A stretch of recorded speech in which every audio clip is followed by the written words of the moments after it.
Exodus 1. When Jacob went to Egypt, his son Joseph was already there. So Jacob took his 11 other sons and their families. They were Reuben, Simeon, Levi, Judah, Issachar, Zebulun, Benjamin, Dan, Naphtali, Gad, and Asher. Altogether, Jacob had 70 children, grandchildren, and great-grandchildren who went with him. After Joseph, his brothers, and everyone else in that generation had died, the people of Israel became so numerous that the whole region of Goshen was full of them. Many years later, a new king came to power. He did not know what Joseph had done for Egypt, and he told the Egyptians, "There are too many of those Israelites in our country, and they are becoming more powerful than we are. If we don't outsmart them, their families will keep growing larger. And if our country goes to war, they could easily fight on the side of our enemies and escape from Egypt."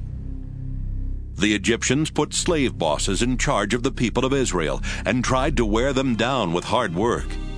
Those bosses forced them to build the cities of Pithom and Ramesses, where the king could store his supplies.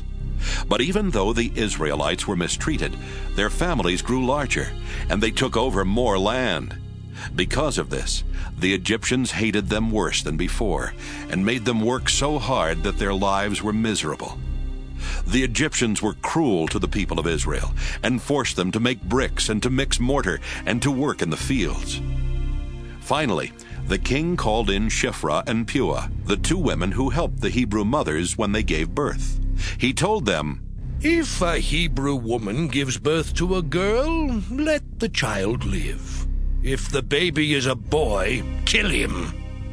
But the two women were faithful to God and did not kill the boys, even though the king had told them to. The king called them in again and asked, "Why are you letting those baby boys live?" They answered, "Hebrew women have their babies much quicker than Egyptian women. By the time we arrive, their babies are already born." God was good to the two women because they truly respected him, and he blessed them with children of their own. The Hebrews kept increasing, until finally the king gave a command to everyone in the nation. As soon as a Hebrew boy is born, throw him into the Nile River. But you can let the girls live.